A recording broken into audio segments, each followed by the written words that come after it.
Playday number 7, guys, it's halftime. We have 4 more matches, 4 more best of 5s, and then the halftime of the Masters Clash is here.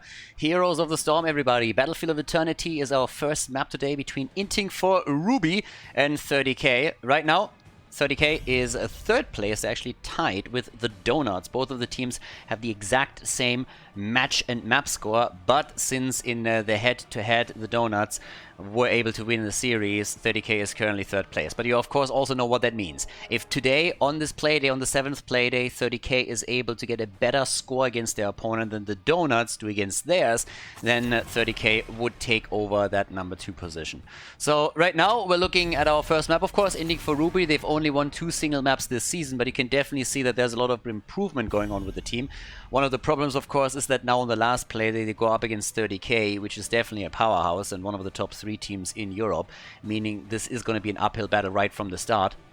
Then again, they only had uphill battles from the beginning of the season onwards, and they improved. They really took this as a learning opportunity, and you gotta give them a lot of credit for that. They had a few more maps that they could win, and if they continue to improve on that pace, I really think in the second half of the season they might be able to lock in a match win. Which might not really sound like a whole lot for some of you out there, but obviously they can't really be expected to show up in the top 8 of Europe, qualify for something like the Masters Clash, and then take the Donuts and the Harders out. But if they, for example, can at some point maybe secure 7th point, or sorry, 7th place, would be kind of cool. Pogga comes in first, we're on Battlefield of Eternity as mentioned, and on the other side it seems like we're gonna get a bit of a sniper combo for Inting for Ruby over here. Yep, they go straight up for Varian and for Stukov. With Sonya banned, Chromie, Medivh, and Uther banned out, we have a couple of familiar faces that were eliminated right at the start of the draft. But I like the opening, at least, that we're seeing for Inting for Ruby. It's a plain and simple combo. Again, I've been harping about this. If you watch this channel regularly, you know that I've been talking about combos like this even before Varian was buffed. Even before I told the amateurs, listen guys, go for easy combos. Try a Varian setup. At some point when you're good with him, then replace him with someone like Muradin and just like try these sniper setups and play them slowly but steadily. Combo him off with a Stukov, with a Malfurion, with a Deckard Cain. Just like try to set these things up properly so that you can just blow some targets away. And after Varian got buffed, all of a sudden the top teams also said, you know what, we're going to go back to that. So it's kind of fun to see that. It's a good setup, it's a strong setup, of course. It's not a guaranteed win, but it's definitely something that can pressure the opponent if you coordinate it properly. Now 30k, as I said, they are going to be the absolute favorite in all of this one. And we have Lucio now, we got Garrosh on their side. And of course, it could also be the case that they are swapping some roles again. They did it in the past and they could do it again here. Personally, I would expect that at least for map number 1, they're still playing it a bit more straight up, just to get that lead. But since they're going up against the number 8 in the standings, we could see some shenanigans right from the get-go. Now, here comes the ban against Li Ming, which is a hero that Mindhog has been playing a lot. He has his own style, where he honestly picks a couple of talents that you don't see any other player on Li Ming take. He's kind of successful with it to an extent, but teams have been starting to punish him more and more for his aggressive plays without Illusionist on level 13, for example. So, mixed results. But anyways, this is a good setup for him, so they ban Li Ming out, and instead he's going for Orphea, so Coffin Girl is in, and together with that we also see Rexa. And if you watched Heroes of the Storm over the last couple of weeks, you definitely know that this setup between Varian, Stukov plus Rexa isn't really all that uncommon. Having Misha in for an additional stun is just fantastic. She can sniff out also a lot of those steam vents and make sure that there's nobody setting up a trap, especially Garrosh comes to mind here, of course. But with the last 2 picks, we're gonna find out what 30k is gonna get, and we got Diva, plus we got Cassia. Alright, Cassia kicking in. And on the last pick for Het, I still need my Abathur game from this guy. If you call yourself Het, you have to play Abathur at least once in the season. I mean, again, I don't know what else to tell you, but it's just a must-have. So, what are we gonna get from them? Genji was also banned out, by the way. But, yep. The hat, we need a bit more damage, would be kind of nice for the 4-man. in particular. And we get Suljin. Yeah, that's a guillotine right there. Varian and Stukov plus Rexa, and you get a Suljin that just screams guillotine. Okay, so we're gonna see some interesting plays from them. Well, maybe a bit of a desperate move, but on the other hand, why not? Battlefield of Eternity, everybody. Let's kick things off. Game number 1, our Heroes of the Storm best of 5 at the Masters Clash Playday number 7. 30k against Inting for Ruby, game number 1, Battlefield of Eternity, and on the left side of the map we get X-Ray on Diva, Dino on Lucio, Dequaza on Hogger, Ultralisk is playing Cassia, and Masquerade on Garrosh. The Dino Lucio over here, already kind of hyped. And on the right side of the map, the Fish on Varian, Mind Talk on Ophia, Nox is playing Stukov in game number 1, Hat is trolling, and Baby Houdini is playing Rexa. I'm kind of happy that he's actually playing with this Baby Houdini account today, so I don't have to tell people every single time that the guy is actually Baby Houdini, that he's just playing on his Smurf account, so that's already a big one. Masquerade is pausing the game, and Masquerade actually already came in really late, and I don't know if it's him or if it's once again Ultralisk, but given that Ultralisk is still sitting at the Nexus, it's probably our man with the bad internet connection again, which is always... Again, if it at least happens at the beginning of the game, then I'm not going to rip him for that, but we had some very unfortunate timings for his 3-3 moment. In this case, it looks more like he didn't even drop, but instead it's just AFK.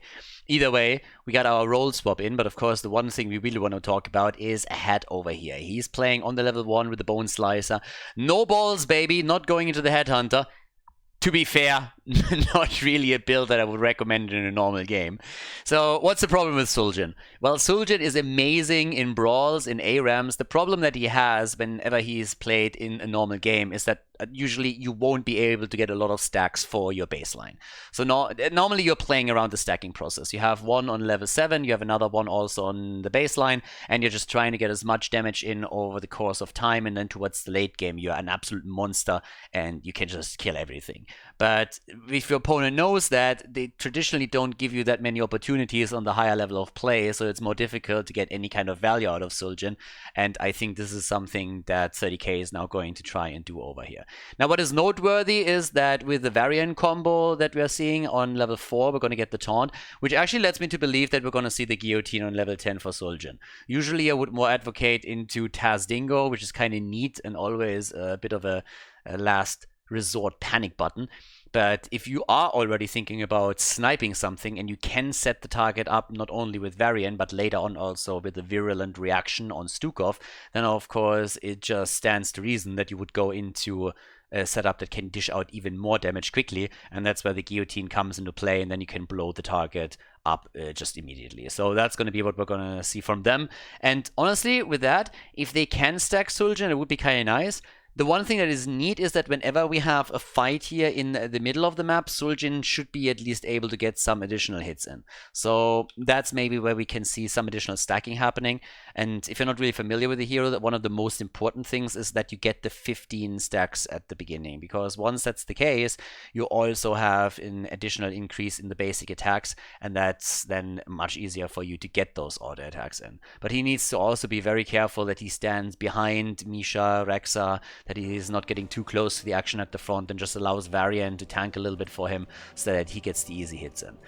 But either way, if it happens or not, we're going to find out. Of course, we have a little bit more stacking going on than just Suljin. He's going to be one of the heroes to watch out for. But in addition to that, we also got Thunderstroke in for Cassia, so she's going to be stacking. And on top of that, we got the Journeyman cooking for good old Hogger. Yeah, Fish at this point is already getting attacked, but he's fine. And for me personally, I really just want to see how well Inting for Ruby measures up against 30k.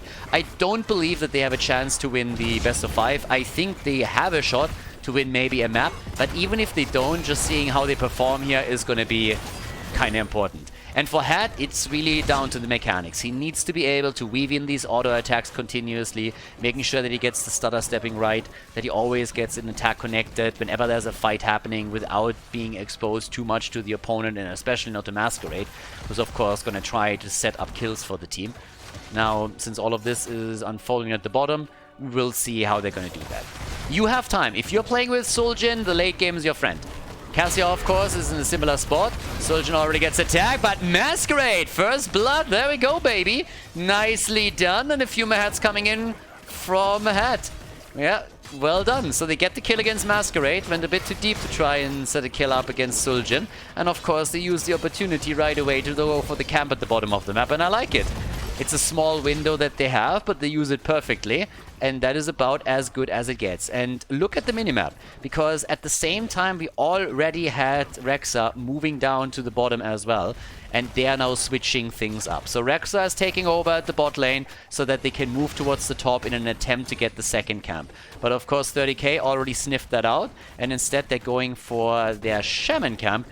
I'm not really sure if I'm a fan of that timing, to be honest with you. Moving topside to try and contest this might have been the smarter move, but the blue team already interrupted the rotation. So now they're in this awkward spot where the blue team knows fully well that this has been taken, and someone will have to guard that the entire time. And they take it super early now as a result. So not really the biggest fan. You want to take this around the objective, so we'll see. As all of this is said and done, we now got the taunt in on level 4. That's of course what a lot of this combo hinges on. Yeah, they're trying to get some damage done before the Immortal even spawns, but the blue team has now decided they're going for their own camp, and that takes 2 of the heroes that could potentially defend at the top away. So they're getting at least 1 of the towers, but there's the flip, and Mind Talk dies, and that's of course a kill that comes at a perfect time, just as the Immortal is about to touch ground, and that was really, really nice there. Okay. For now, what do we have? We got 18 stacks also for Cassia. Both of the teams are going pretty much for a raise. Lucio is coming in and attempting to boop them back a little bit. And successfully at that, I might add. They Quasar also with some added damage. There's the taunt so that Masquerade can't close the gap anymore. And they're able to get away. And they Quasar. Yeah, he's going to try and buy time for the team. He is going to die eventually. The question is how much time can he actually buy for the rest of the team here? Masquerade is trying to pog out and goes down. So that's 2 kills to 1, but the halftime show will, as a result, end up in the hands of 30k. 5 stacks for Suljan, another 10, and he has the range increase. We got a couple also now for the level 4 on Rexa, who has decided to go straight into the stacking as well. And there's another kill! Here we go! That's what we're talking about. Taunt into follow-up of Stukov, and that's the kill. They go for the defense. Suljan is still sitting at the side. They might just lock in the first objective. That was a beautiful kill against the hero that is absolutely crucial for the combo of 30k. They're trying to create some space over here, and it is going to be a close one. Can they defend long enough? Hat is attacking, and he just failed the entire setup with his Arcanite Axis. Seems like it, but they win objective number 1. Nicely done. I mean, good job. Inting for Ruby with the first Immortal, and they have the lead in kills. It's actually cool to see. Now, of course, 30k, I believe they will come very heavily online once they lock in level 10. But at least for now, it is a bit cool to see that the early game is a bit more contested than the blue team might have expected here. Especially since we now have a talent advantage for a few more seconds, 2 for Inting for Ruby. So that is looking pretty solid. They're starting to come in with another kill attempt. Fish gets swapped over, but the gate falls. And not only the gate, they take the second tower down, and D.Va isn't even here. They're 5-manning the shit out of the bot lane now. They want that fort. They really want it. The fountain is already down, and the fort is likely to fall too. In the same time, they're making the taunt happen, and it's another kill. They take Lucio down. Lucio is dead, and Hat, can they kill Masquerade? Yes, they can. They go for the Obama move, and that's a kill. 5 kills to 1, and more stacks coming together for Suljan. Kill count, or damage count, what do we have? Suljan is at a measly 6,000, so not really as many connects as he would like to have. But we got 20,000 for Hogger, 13,000 for Ophir, and, well, that is a solid start for the red team. Starting off well. Gotta give him that. So now we have at the top at least the camp taken by 30k. They're of course realizing that they have to bring this back. But as I mentioned before, the real action is gonna start once level 10 abilities are kicking in. But of course now they exploit this ruthlessly. There's another kill coming in against Dogga, so he's down. And, well, there we go. Here comes the next camp that gets attacked. He should be able to get some structural damage in as well. And I gotta say, I like it. I like it a lot. they are able to do a lot of work. They are getting the level 10, or they will in a few seconds, and with the help of the level 10 ability, they should be able to move in and just wreck fort number 2, or at least get the fountain. Fountain is something that they could take down as well. So, let's see. Here comes the flip. Well, nah, Fishka doesn't get flipped in this time. I honestly would like them to be a bit... I mean, yeah, you kind of want to have your camp too. It's a bit unfortunate. The timing is just working out, but yeah. So they're going for the big chomp over here. We got the Eternal Feast in. We got the Warbringer in. And we get Taz Dingo after all. Okay. Fair enough. That's actually kind of neat. That is not what I expected. With them going for this setup, I expected Guillotine. I expect that they would go full in on the Guillotine for the taunt, but nope. Now that we also have on the other side the high 5 in, they're actually heading into the Taz Dingo, with Decimate now coming in. Decimate at this point for Garrosh. And talking Garrosh is already trying to set the kill up against the fish, and the fish is low, and the fish is dead. There it is. Fish is dead, and can they get another kill? Yeah, Suljin is dead too. He traded at least a few hits, but that is going to be an easy objective for Inting for Ruby. So they're going to get it right here. Let's go. Let's go, baby. 3 kills to 6, and the objective is in 2. Yeah, Lucio with a high 5, and topside. Honestly, the wave clear on that shit is just always crazy to me. Ultralis getting ping spammed. He's currently sitting at 50,000 damage. That he's, sorry, 50,000 damage, yeah. Alright, Khaldor, lay off the drugs, please, for a second. No more alcohol for you. Now, he's sitting at 18,000 damage, but he has 50 stacks together. And here comes the party. And Hawkeye is pogging hard. Oh my god. He gets the kill against Orphea. And Fish is also in trouble. They're trying to take him down. Varian, he's trying to get a setup, but no, he dies. Shouldn't have dove after Lucio here. And while all of this happens at the top side, at the bottom of the map, we have D.Va taking another fort down. So doing a lot of damage here too. Seems like Lucio is also not going to get away. Cassia comes in with another Lightning Fury and seals the deal. And as mentioned, X-Ray has now destroyed the bottom fort. So there is a huge amount of momentum now in the hands of 30k. I don't want to say struggle. Well, yeah, they struggled a little bit before level 10. But as more or less predicted, once that the heroic abilities came together, they started to really, really turn up the heat here. And they are just crushing everything. I mean, that's the first Immortal they're winning. It was only a 50% shield, but they not only took 2 of the forts down, they took a keep down with it. So, pretty nasty. Pretty nasty shit. And look at what's happening. They're not even stopping. They have a talent advantage right now with the 13, and they're just saying, guys, we're gonna go core. I don't think they can, but they might be able to get a few more kills in. Misha gets a attack, gets Valkyrie. Nice! Good push. And they Quasar's all of a sudden on the other side of the map, and he's like, team. No! And he's dead. Alright, but they got 7 kills to 7. We have good stacks for them. They're sitting at a pretty solid moment now with a structural advantage that is pretty incredible, honestly. And, well, here we have it. Our push to the next objective. Well, for now it's the camp, but the next objective is going to decide a lot here. Looking at the damage output, we got 23,000 for Coffin Girl and 48,000 on Hogga. Alright. The Virulent Reaction is now in, so that one's kind of nice.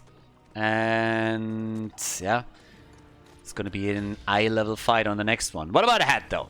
Hat is sitting at 15,000 damage and 13 stacks. So he needs 2 more stacks until he has the first quest reward.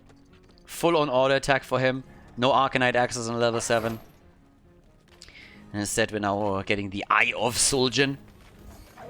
I honestly assumed that he had 2, but what do I know? Troll Anatomy wasn't really big at the school that I went to.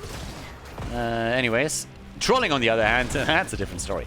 But now that we are having even a push coming through the bot lane, I don't even know why they are playing this defensive. Of course, the objective is popping up soon and you still want to deal with the top camp, but it's even talents, boys. At some point you have to pick your fight. Look for Fish and see if he can get a good taunt through and then follow up with the damage. But now that Rexa shows topside, the blue team is of course emboldened and makes the move. Yeah, they're going for Stukov. Eternal Feast is already out. More of a zoning ult than anything else. But it does at least a bit of work. But they gotta set something up here. So, well, let's see what we have. It's party time. You need to be quick about this because the blue team is getting closer to level 16. So you gotta force it. Yeah, maybe against Masquerade. Misha, nice. Stukov, follow up, and Masquerade is down. The Frenchie is dead. Cassia is dead as well. And now they're making a move for Dequaza, and he's also down. It's a triple, baby, as they're coming in with 3 easy kills. And Inting for Ruby is getting some serious damage through here.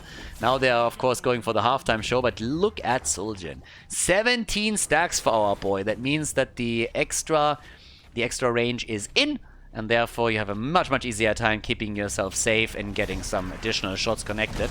66 stacks for Cassia. Down here, we have another quick move on to D.Va. Alright, follow up from Stuko, but it's just not enough. And they're going for X-Ray. X-Ray? No, he gets away. The pilot escapes. The Immortal... Yeah, the Immortal doesn't. I would love to see a game where the Immortal just says fuck it and runs away. That would be an April Fool's joke that I would be totally behind. I mean, Blizzard, you're welcome. If you need more ideas, just ask me. I got thousands of those. Anyways, wouldn't that be hilarious? The Immortal is nearly dead and all of a sudden he just turns around and runs away. The one hero that tried to run away and couldn't really make it happen, that's Varian. Misha was apparently trying to join, but now it seems that Nox is going to be the next one to fall. It's a big Immortal that is now pushing through the top lane, but since they just lost 2 of their heroes, the chances of them doing more than just taking down the fort are slim. But as you can see, they're going for it, so the top fort is going to fall, but highly unlikely that they're going to be able to do more than that. But it's a fun back and forth. I gotta say that Inting for Ruby is making this a good show. They also are still ahead in kills. They have 10 kills against 9. And, well, now we got 36,000 damage for Orphea right now, too. Okay, so, let's see. Down at the bottom of the map, Hat, Baby Houdini, they're waiting for the camp. And so far, so good. 62,000 damage, by the way, for fucking Hogger. He's just pogging it out completely. 4 of the deaths on him, though. Yeah, so he has nearly 50% of the deaths there. But, yep. Anyways, now that we're looking at the next camp about to be taken, we still have that level lead. I'm being gracious today. Let's make it a level. The level lead for 30k, but there's just no hope that any of the teams are locking in level 20 before the next objective is on the map. So we are going to see a 16 talent versus 16 talent fight. And as the late game continues, Suljin is going to do more damage. It's just a given. By now we have him with a No Mercy on level 16. But more importantly, if he can stack his baseline a little bit more, then he is going to get more damage out with those auto attacks, and that might really help them to seal the deal against a hero like Garrosh again. Garrosh has already died a couple of times, so they were able to get the kill in here. Camps are now taken on both sides, and everybody's playing a little bit more cautious, just trying to play around vision mostly. You don't want to fall into a trap. You can continuously see that players are trying to double check the vents, the steam to see, okay, is maybe someone trying to set up a trap here? Is anybody going for an Admiral Akbar moment? It's a trap! Or are we just playing a straight up game where the next objective is going to be the focus point? And yeah, they're already diving down here towards the bottom. So now you got to check those vents quickly. And Misha is already on the job. Misha is doing exactly that. But there is some action happening with the taunt. Okay, they're going for a Masquerade. Hogger is pogging it out. Eternal Feast for the zone. Talking about zoning. There's the explosion. And Fish went straight into it. So like, well, screw it. But they're all still alive, and instead they take Hogger down. Hogger is dead. Suljin is also down, though. Got a bit too greedy here, and Cassia punished him quickly. Talking about Cassia, our girl is sitting at 88 stacks over here. So yeah, that's some serious weaponry that she's now running. And instead we're seeing the attack focusing on Masquerade, who saves himself just as we see Stukov attempting to follow up, but the virulent reaction doesn't kick in, so they couldn't lock him down long enough to make anything happen here. But yeah, let's see if they can win the objective, or at least save it for now. D.Va is still playing this out, and the bot lane is of course also a focus point since the keep is under pressure. But here they make the play for Garrosh. The taunt hasn't even been used yet, so if Fish gets close enough to anybody, that's going to be a nice move. And the troll is going to be back up in just a moment.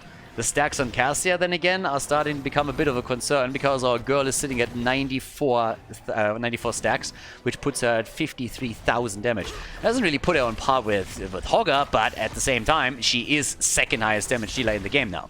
And of course, she's scaling too. We're talking about a lot about Suljin here, but let's talk about Cassia for just a moment. She's about to hit the triple digits with this. 11 kills against 11 kills. I still gotta say that I am positively surprised how well Inting for Ruby is playing with this composition against 30k, so that is a welcome surprise. They're still very much so on defense, and nice move by Baby Houdini! Look at him! That was actually neatly done. Went straight in, and showed us his skills as an actor. Straight up with a feign death, worked out perfectly. So now they still gotta win the battle though, because level 20 is closer and closer for the 30k. You gotta make your move now. There's a couple of catapults pushing through the top lane, so it's Winion time. And they need to win this fight and need to win it quickly. If level 20 kicks in and they get the Immortal, this is over. The catapults are on the core now too, so it's now or never. Even if it's shitty engaged, you gotta go for it. But Misha is already down and they're getting flanked from two sides. This is a sandwich move. We are surrounded, Captain. Fantastic. Now we can attack into any direction. Yeah, they at least get Garrosh, but it's a 5-man wipe eventually. There we go. Nicely done. Big victory, 5-man wipe. Core, as I said, has already lost some of the HP. And with that, we now have victory number 1 for 30k. But Inting for Ruby, they made it interesting. They made it very interesting. So kudos to them.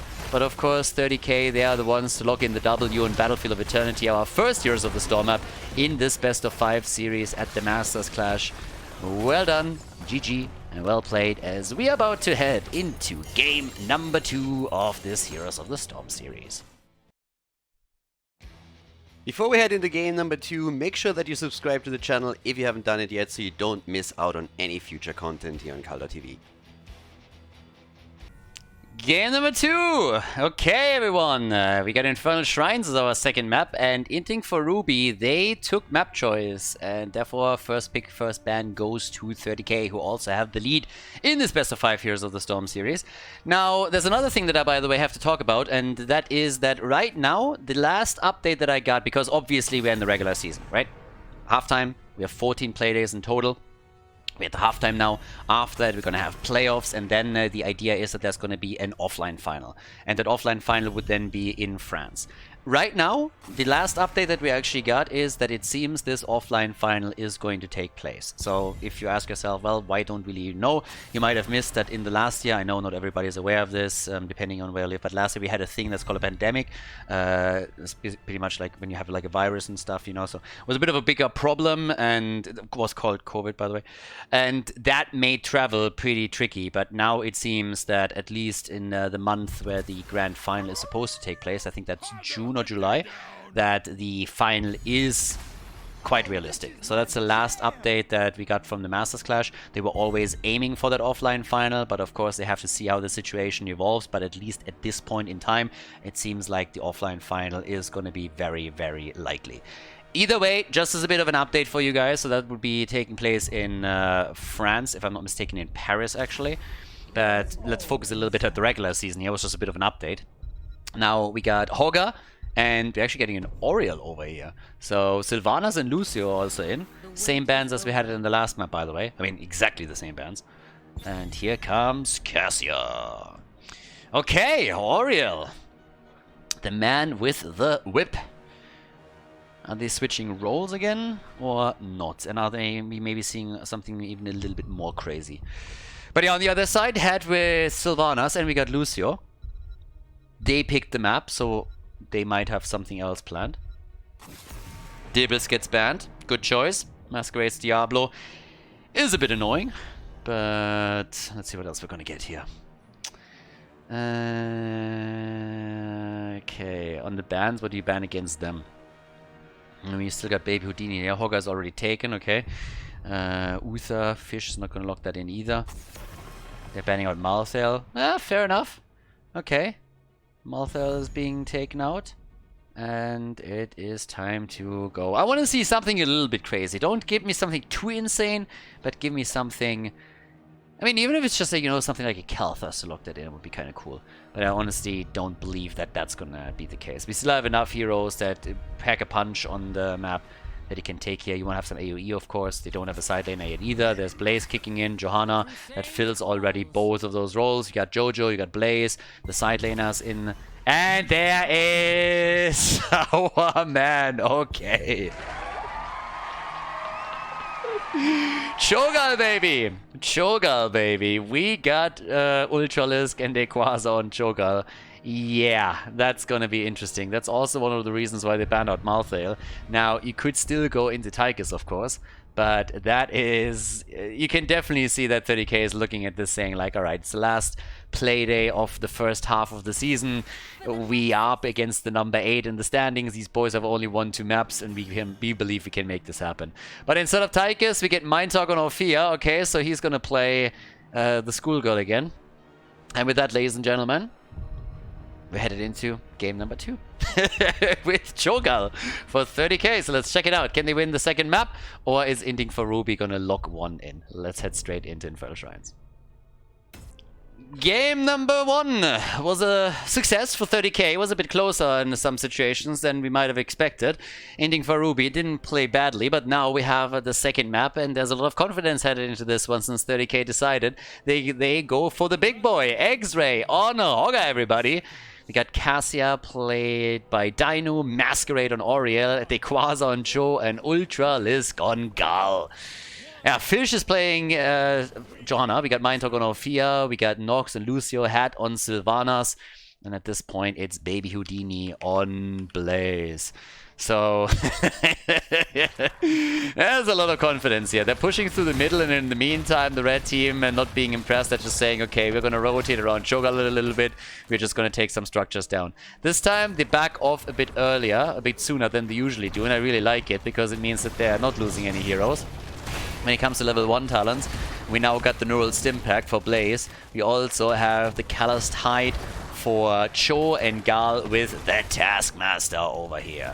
So far, so good. So let's check this out. Cho'Gall, Daycock, pretty much, is what we're seeing. And down at the bottom of the map, Baby Houdini got nearly caught by that rotation. But it's definitely a bit of a ballsy choice what we're seeing from 30k here. I mean, don't get me wrong, Cho'Gall can be really, really annoying, and together with an Oriel, that is even more so the case.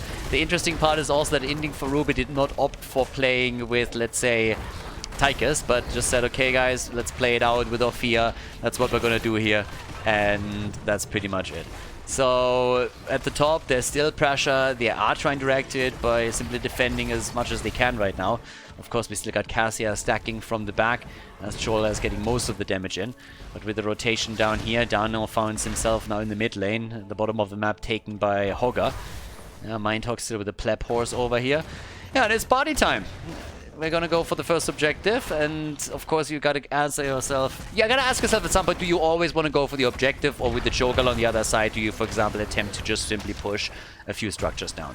With Sylvanas, you have some options, but it's not gonna be easy by any means. The duo between Masquerade and Cho'Gall is already at the top side the entire time.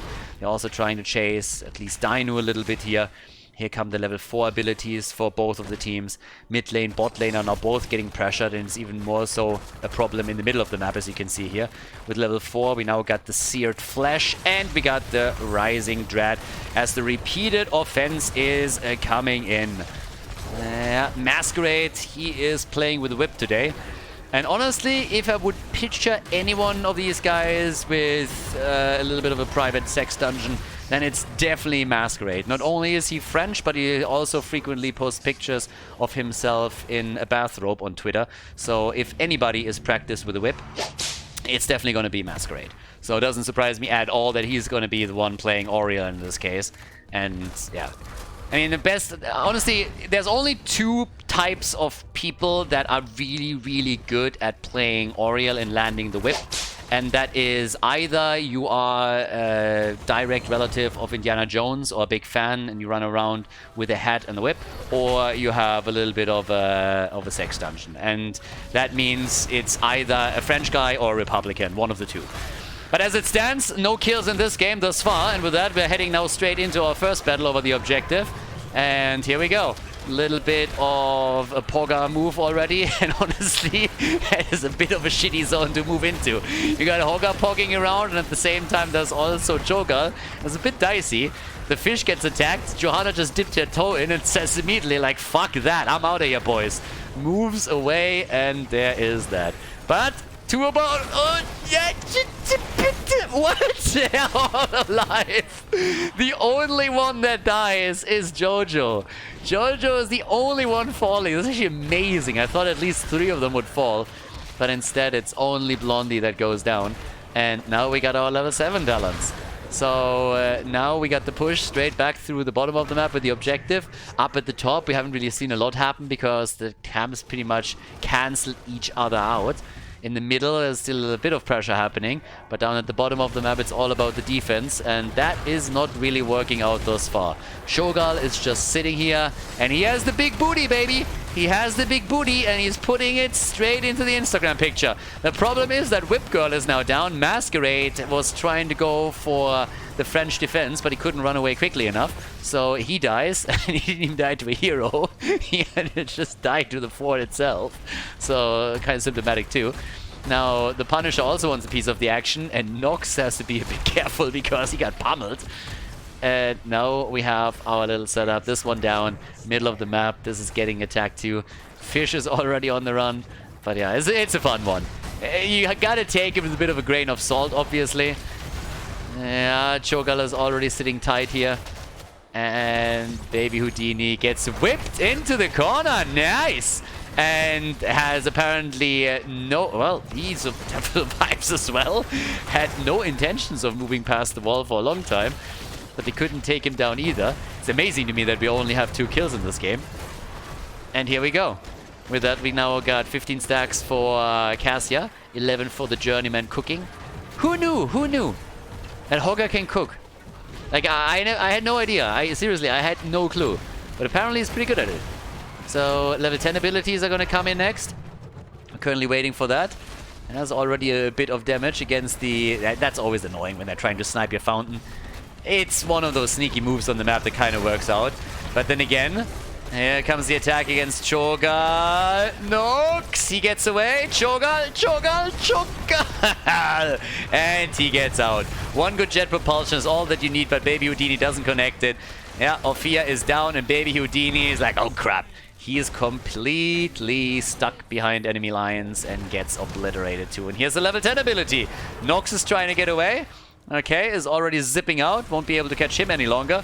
But they're making the play for Fish. They already got the kills against Blaze and Ophia. They're hoping for a third, but they can't make that work. And let's face it, Quasar is pretty low. Now, in terms of talents, we got Resurrect in. So they got that.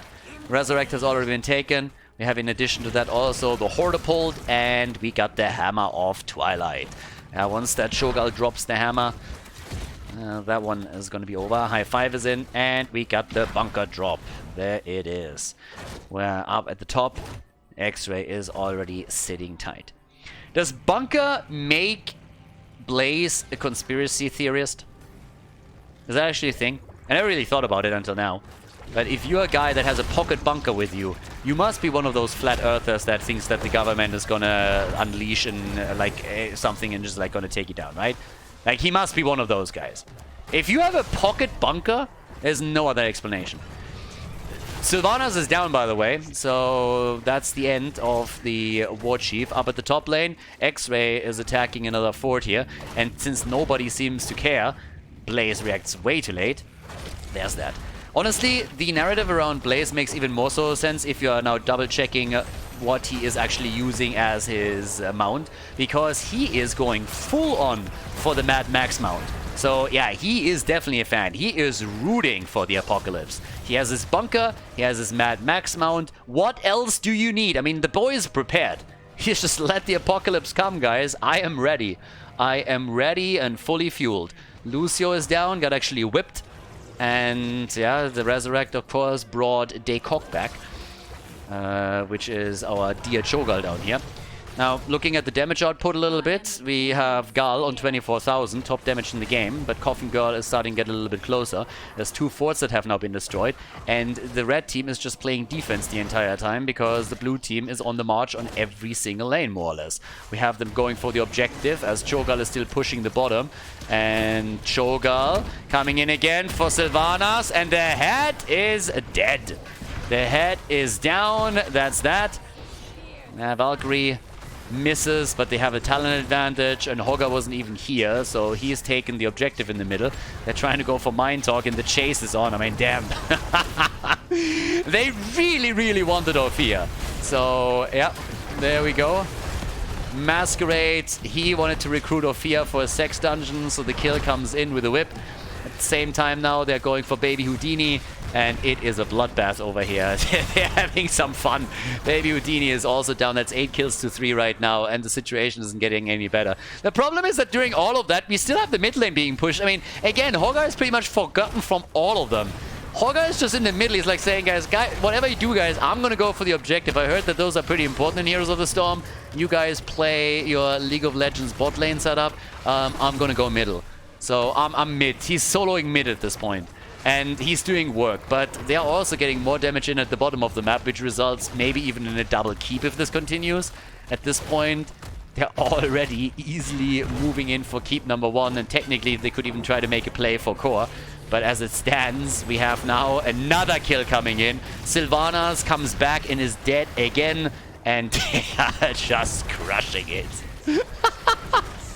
There's another one. In comes the hit against the keep. And yeah, it's nasty.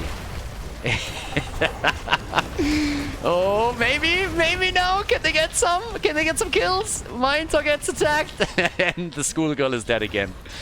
Oh my god. Yeah, it's kind of nasty. It's a crazy game, and honestly, they're dominating right now. They are 2 levels ahead, 2.5. Blaze is down, 11 kills to 3. They nearly got level 16. Cho'Gall, he's coming back to business too, and yeah, they are logging this one in. There's no doubt about it anymore. 3-level lead for them, and that is a fantastic setup for them. It's just a little bit too tough to handle. The Cho'Gall pick surprised them. Obviously, they are completely outmatched anyways. 30k is one of the top 3 teams right now. But no! The Blessed Shield didn't connect either. And Cho'Gall makes it out. Cho'Gall is dead. The core is down to 75%. Gets still attacked here. Catapults are moving into the mid lane, even more so now. And it's just a continuous battle over the core at this point. Cho'Gall, yeah, he's dead, but he's gonna be resurrected, isn't he? Raz is ready, but Masquerade is already getting pinged. And Masquerade is just saying like, no, I'm not rezzing you. There we go. There's the Raz kicking in, but Hogger is also down. The core is at 50%. Kill against Blaze. It's not looking good for Inting for Ruby. No. It's not looking good at all. The core is losing even more. Blaze is down, Ophia is down, Lucio is dead. 2 defenders, that's all that they have, and the core is dropping even more. This is going to be the end of game number 2 as the blue team locks in a 2-0 lead. 15 kills against 6 in this series. Nicely done by 30k as we are headed to game 3.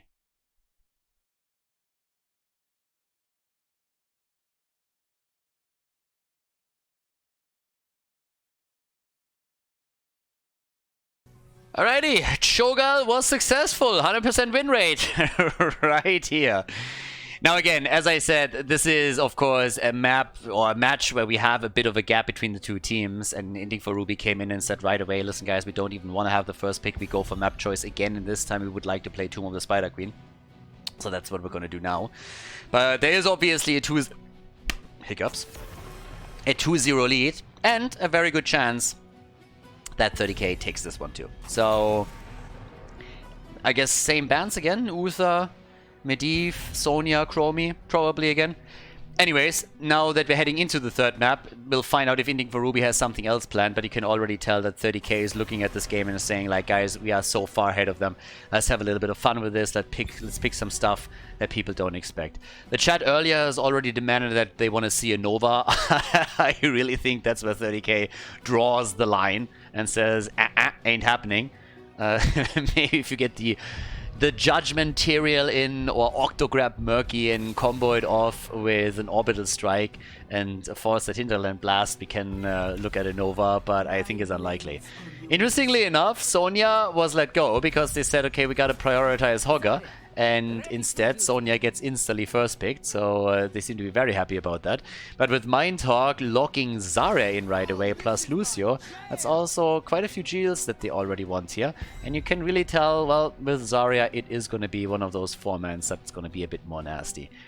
But I still look over to the blue team and I think, well, if you're willing to lock in a Cho'Gath, and they role swapped already. There's the Khaldor. Okay. I was just about to ask, if you're willing to play Cho'Gath on game number 2, what are you willing to play on game number 3? And I guess the question has been answered. Khaldor, a hero that we pretty much never see in competitive play. It's not a hero that you see a whole lot. We got Quasar on the Panda as a main tank. And of course, it can backfire. If at some point you're just saying, guys, we're going to go a bit for a viewer service here and we're going to just entertain the audience a little bit, that's all good and well. But if it leads to your opponent taking a map off you, then you might be in trouble at some point because, as I mentioned initially, the team, 30k, is tied with the Donuts when it comes to match points and map points. The only reason why they're currently 3rd place, not 2nd, is that they lost the direct comparison between the two. But if they pull ahead in maps, then that would give them the advantage. Of course, if you then start losing one because you trolled it a little bit too hard, then you might be in trouble. But anyways, we got Vala and Dehaka. Baby Houdini on his Dehaka again. He really likes to play this bad boy. But what exactly are we going to see for the blue team? Is there anything else that kicks in? Or is the Khaldor as far as they are ready to go? Could go for the Leap, of course. We could see the Trill Panda. There's Stukov. The Admiral. And Masquerade. What are we going to get? Khaldor alone is already going to be fun. And it's May. Alrighty, so Frosty reception that they're gonna get here. And that's the last pick for the fish. Yeah, we still need a main tank, so it seems like Vala's gonna be the only range damage dealer for them, or at least the only real range damage attacker. Zarya, of course, is technically also attacking at range and still has the grenades that she can YOLO out, but Vala is gonna be the main source of damage, or at least she should be. And here comes a Nubarak, so a bit of a dive that they have. They got the Cockroach set up at the front. Yeah, that's Tomb of the Spider Queen, and that leads us into game number 3 of this Heroes of the Storm series. It could be the last map. 30k certainly feels confident, and for good reason. They had some solid plays on map number 1, map number 2. Let's see if they can lock in the victory here for the entire series, or if Inting for Ruby is able to put one on the scoreboard. Let's jump straight into Tomb of the Spider Queen. Game on! Game number 3, 30k against Inting for Ruby. And we got Dainu on Khaldor. Here we go. X-Ray is playing Sonya, we got the Quasar Chen, Ultralisk on Stukov, and Masquerade is playing Mei. Whereas on the right side of the map, Fish is playing Nubarak, we got Nox on Lucio, Mind Talk on Zarya, Hat playing Vala, and Baby Houdini on Dehaka Shakalaka. So, let's see what they can pull off here. Multi-shot build, of course, already starting up. And our Khaldor players going for the barbed chains on level 1. It's actually kind of sad that Khaldor isn't really played a whole lot more. But again, there's other heroes that are just way better in the role that he plays. And he is harder to play than others. And also, he is a hero that is insanely squishy. So whenever you get a jump on him, he's just simply dead. But he was, at least at the beginning when he got released, he was always an alternative. He was really good at sieging up and oftentimes even played on Tomb of the Spider Queen because he could really make those Web Weaver pushes even more dangerous. Now, talking about dangerous, this got dangerous for Nubarak for just a moment. He slowed the rotation down a bit after Inting for Ruby went for the bottom structure again. But yeah, look at this. A little bit of damage connects with Dainu and is already a half HP. That pretty much shows you everything that you need to know about Khaldor. Can he have an impact? Yeah. Is he super squishy? Definitely. And when you're going up against a team that knows how to punish that, he is becoming a prime target and is easily taken down. So we'll see if they can exploit that a little bit with a good Nubarak dive, or maybe Dehaka coming in from behind. But at least for now, we gotta double check that a bit and see where they're headed with this. Off we go already.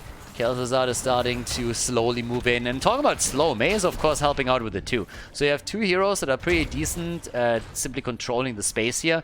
If you chip in the lurking arm of Stukov, then you got 3 in total. And the bot lane attack is on. You got 4 heroes for the red team since they're playing with the Zarya comp. Already the play here for Dequaza. And yep, the chains are in. There's the follow-up, and we get some stacks together on the baseline for Khaldor, which is obviously going to boost his damage further if he's able to get that done. So right now, they're sitting at an easy 11. That's pretty good stacking for Dino. That is not too shabby. Ultralisk, then again, is down. Ultralisk is dead. The Admiral has been demoted. I have no idea what that makes him. I honestly don't know. Private Stukov. Yeah, tough demotion. I even said he's promoted. No. He got demoted. Demoted for dying. Okay, but yeah. So we got Private Stukov over here. And at the same time with the level 4 talents, the Armor of the Archlich. Yeah, plus also the Slush Ball and the Heavy Pack for Mei. But then again, you're looking towards Zarya, and it's the normal build with the speed barrier on level 4 that gives us so much more mobility.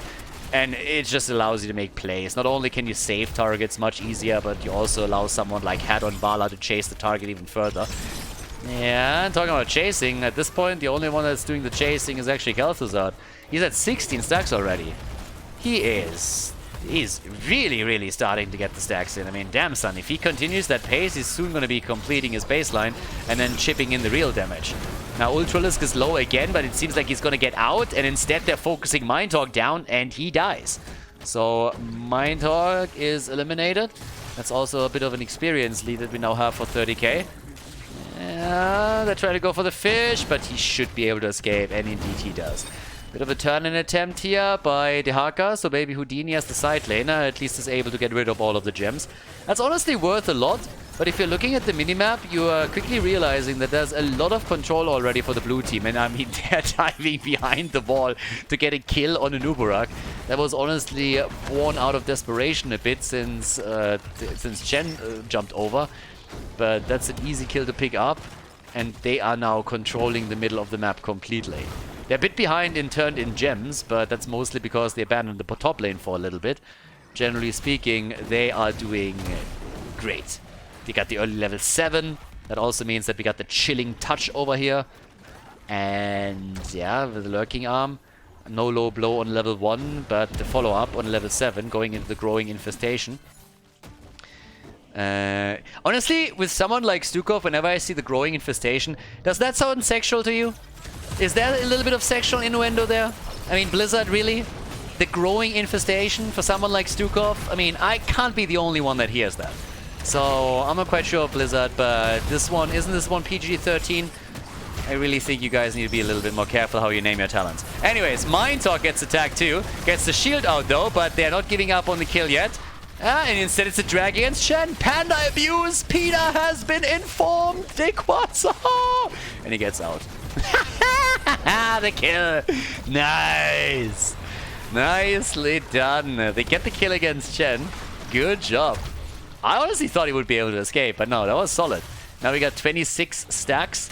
And can they get Dino? Nah, not yet. Not yet. So now we got the 26, 27 stacks for Khaldor, and he's gonna get more, and they get the kill. And Nubarak, he got taken down right away. Good step up by them. Turn-in up at the top as X-Ray connects the gems. Baby Houdini has 13. Can't complete the whole thing, but it's the blue Werewolves that are gonna touch ground first, since the blue team turns in at the bottom. And now they're moving into the middle. They have a level lead already as is. And now they're pushing for the top, trying to get Baby Houdini, who is able to escape. But it doesn't change the fact that they are under enormous pressure. And now with only half a level missing for 30k to lock in the level 10 abilities, this could be an utter disaster. I mean, you look at the damage output and already 14,000 damages in for Khaldor. Vala's a little bit ahead of him though. She's at 15k, but once that the baseline quest is completed, that is... yeah, that's gonna change things quickly. Now, instead, Dequaza is still running around. We got the top kek plays right now for the Panda. We also have Leap in. And we got the Snowball. Okay, they go for the isolation plays. They got the Fissure in. There's the kek plays already, as he's kecking it out. I have no idea what happened with the Quasar here. I mean, it's a bait, baby, but this entire thing isn't really working. The amount of fails in those few seconds is just insane. Everybody, for some reason, just went "Arrgh" and hit their buttons, but nothing happened. And now we see Masquerade attacked, and that could be a kill with 27 gems in his hands. So, yeah. The fail fish is strong with this one, but then again they pull something like this off where they get an easy double kill. Just as Khaldor is able to get his stacks completed, they drop an Uberak and they drop the Haka. So that's an easy double. The bottom 4 has been eliminated too, and they're not stopping there. They're making the play for the gate. But yeah, they are definitely having some fun times here. First we had for some... Yeah, I mean, he's kicking it out again. Quasar apparently is playing for the good old Lily Q move. He has a bit of a mini weight and he put it on the key. So now every single time his R button is off cooldown, he's just caking it up a little bit. That's at least what it looks like. So these boys are having some fun, I suppose. Stukov is down, dropped by Vala. I mean, yeah, if you are that deep, then yes, you are gonna get killed. So, I mean, he's going from Admiral Stukov to Captain YOLO. That's what we see from him. Turn-in is happening. Again, likely. Unless they win the fight here. Of course, it's still a 5 versus 4. But can they get the gems? I mean, they got enough. You just need to get someone... Oh, maybe they can go for Chen. There's the avalanche. The motherfucker pushed him out of the lead. X-Ray, you need classes, buddy. Alright. This was so stupid, we're gonna look at it again. So, we're gonna look at that again. Watch Sonya. Watch Sonya here. Check Sonya out in the leap. Just check it out. There's one for the gallery, baby. Whoops. Oh, glorious. Absolutely glorious. X-Ray, we're going to train that a little bit more. Anyways. 5 kills, 2, 3, everybody. We got 20,000 damage for Vala. And 18,000 for Chen. He's top damage in the game. Not sure what to tell you. The panda is mad. They took the panda's bamboo away. And now he's angry. Last time I said it, people got mad at me. Pandas don't eat bamboo, they eat... No, wait a second. Did I say bamboo or eucalyptus? I don't give a fuck anymore. Chen eats whatever the fuck he wants, okay? He's a strong, independent panda, and you're not gonna tell him what he's allowed to eat or not. So yeah, Chen eats eucalyptus. Period. He's a fat koala bear. In disguise. Anyways, yeah, he has top damage. 18,000. He's a bit behind Vala, but hey, he's on better damage than Khaldor's art. So there's that. But off we go. I have no idea what just happened. That is not the hotkey that I'm looking for. Team? What's happening here? Okay, we're back. And they go for the... What the fuck is that? It hungers? Dude, if you're hungry, order a pizza, but don't go for that bullshit. I mean, what the hell? So, bottom of the map, Chen is doing his thing. And what does this even do? I mean, fair enough. Are they just rolling dice now for talents, or what's happening here? Masquerade is at 35 gems, Dino's at 21, Red Web Weavers are coming down. We had level 10 abilities now on both sides, but the talent lead still goes to the red team. And yeah, on top of that, the Polar Vortex and the Chain Link. X-Ray, 27 gems. Are they playing a little bit of a battle? Who gets more? Yeah, but now that we also got Gloomin, it's going to be a bit more tricky to take Vala down. Anyways, Masquerade... And another fail. The gems are down too. So now May lost the gems. And X-Ray, 70 gems in his hands and he dies. The panda, 72. He collected all of them. They want him, and they can't get him. The fish is about to die instead. The fish is dead. And they try to go for Ultralisk, and they should at least get him. So yeah, Ultralisk is down, but that's still 94 gems that they hold. By the way, if you want to see how to not set up a wombo combo, take a look at this one. But you see what the idea is here. So they want to go for they want to go for the snowball into the fissure apparently, but that's not quite how you do that. So now it's 6 kills to 7. We have level 14 on both sides. And honestly, Inting for Ruby can still take that. I mean, the troll is strong with the blue team, but as I mentioned during the draft, if you troll a little bit your heart, you are going to get punished eventually. So that's what's going to happen at some point. Now, they're pushing with the web weavers, and even before the web weavers are even touching ground, that top fort is not looking too healthy. Whoever built that shit needs to be sued, because it is falling apart quickly. Yeah, that's the end of that. Bottom of the map, Sonya is doing her thing, so X-Ray is currently sitting tight, but they're sitting in the middle. Yeah, Dino. I keep in mind that the Panda has also an enormous amount of gems now. 75 on one hero. He's caking it up, and I have no idea what he was thinking there. I mean, maybe stopping him from rotating towards the top, but there was no... What the fuck is this? I mean, seriously, is he trying to build a snowman, or what's happening? Masquerade is just going for the R whenever he can. I mean, he's just rolling those over. There is no way he's seriously trying to connect that. I swear to God, either they are yelling at each other on voice, but the more likely scenario is that Masquerade is just going full Frenchie on them and is just laughing his ass off whenever he pulls a move there. But yeah, this is getting a little bit bonkers. I haven't seen a single wombo set up by them properly, and instead everybody is YOLOing around with it. Now we got also the power of Ice Cream on level 16, and Ice Cream is amazing, I gotta say. I know that's not really what the talent says, but I don't care, because it says whatever I tell you it says. That's pretty much what just happens. The power of Ice Cream, it's amazing. The lack of Ice Cream can ruin an entire summer. Just saying. So yeah.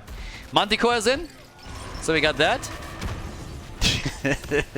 Dino is still trying to connect some damage. He has a 27,000, but he still hasn't overtaken Vala. And instead we're now seeing the setup against Mei, who gets blown up. Blown to pieces very, very quickly.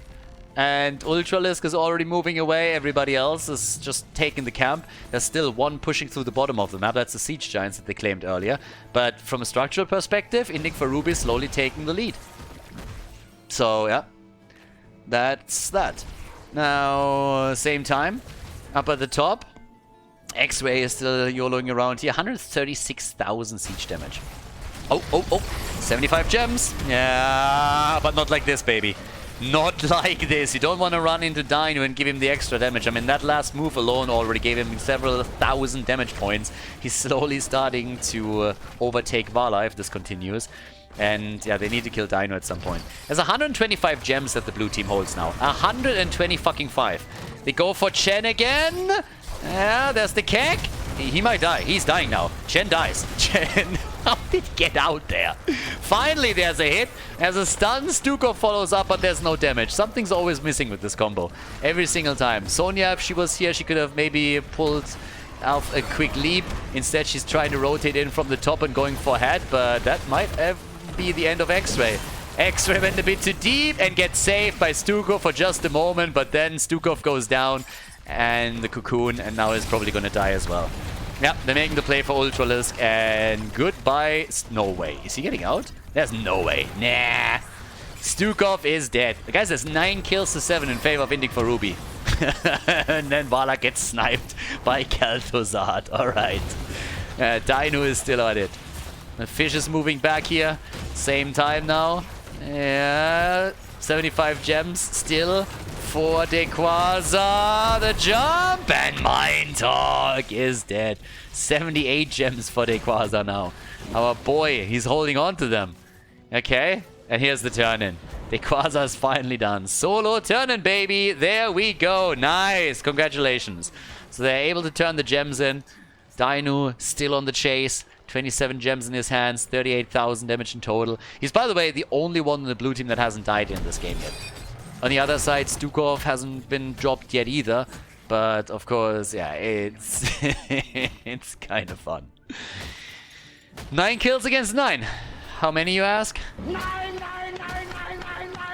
Just in case there was any confusion. So, now that the mid fort and the top fort are gonna fall, the only question remaining is, can they go for one of the keys? Motherfucker. He simply uses R so he doesn't have to mount. I mean, That shit kid is just using his ult so he doesn't have to mount and can move to the top lane a little bit quicker.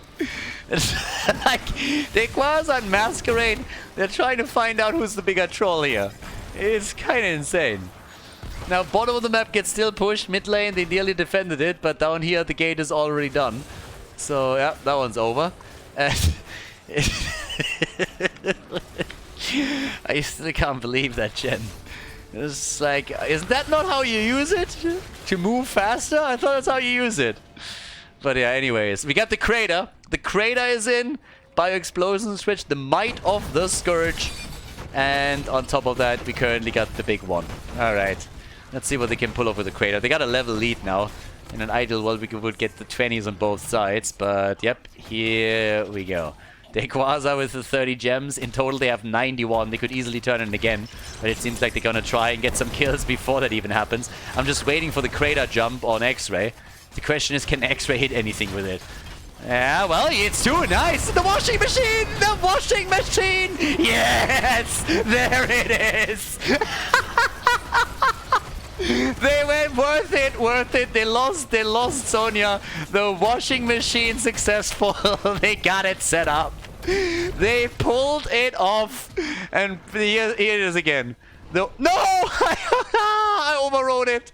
They need to do it again. Washing machine is in. Damn, I actually oversaved the replay. Sorry, I screwed that up. They need it again. But again, the washing machine was beautiful. It was absolutely amazing. Yeah, they gotta do it once more.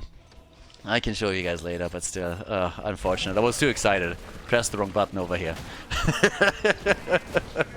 High-level washing machine setup. Perfect. Sonya needs to get back. Now we got 20 versus 20. In comes the Farflight Quiver and the Trader King and Nubarak. Look at you. Now talk about traders here. Where is Chen? He has his cooldown. Sonya's back in 6 seconds. And it's time to party. One more washing machine. One more! God, I love that thing. Washing machine is always fun. I haven't seen one on that level of play in a long time. So, yeah. The clothes are still dirty. Vala is still a dirty girl. So if anybody needs to go into the washing machine, it's her. Look at the red team. Everybody's just like, yeah, fuck it. It's not happening to me. Baby Houdini with the 69 gems. Okay. Yeah, they have a lot too. We still got the blue web weavers over here.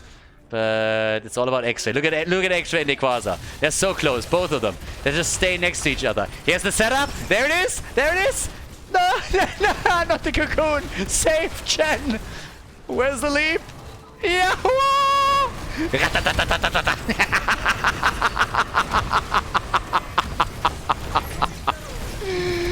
Oh, it's beautiful. It's absolutely beautiful. So, yeah, down at the bottom, there's the push. And, yeah, of course, they're going to try to go for the keep now. But, again, the more important part is the washing machine. So, as they're pushing for keep, we're going to take another look at this one. Check it out. Here it is. There's the leap. Boom. And Chen comes in. And then they are cleaning house. Nicely done. 11 kills to 10. 1 keep down. Top lane gets still attacked. The keep in the middle has taken some damage, but it's not down yet. And of course now we got 58,000 damage still for Vala, so she's still top damage, but they're losing ground everywhere.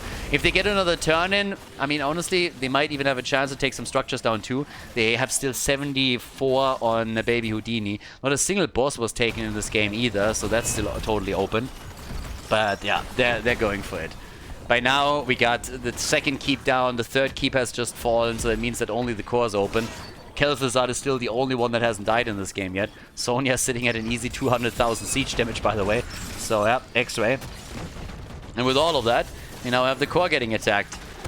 They could also set another washing machine up. We have both of the ults available again. And they're already trying to bait them out a little bit here. So, let's see. Not yet. The red web weavers have been summoned. Baby Houdini said, screw this. And he globaled into the middle to make sure that he can set the turn-in up. And that worked out.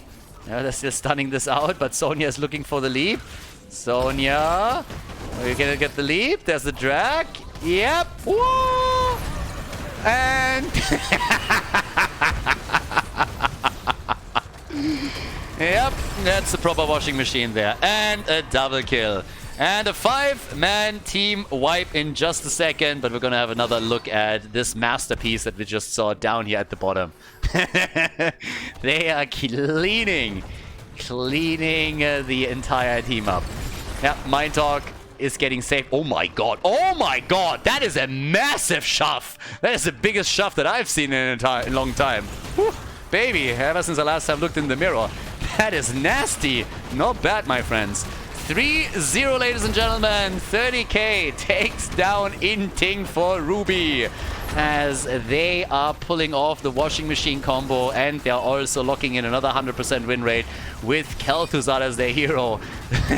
Nice ring around the rosy here. And that concludes our first best of 5 of this 7th Playday, the halftime show of the Masters Clash. GG and well played.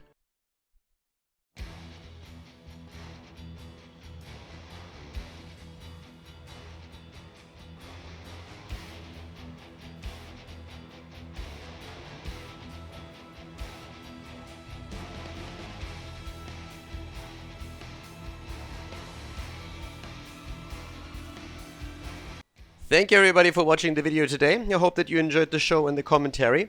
And keep in mind that the spoiler protection that is going to run for the rest of the video is made possible by all the support on patreon.com.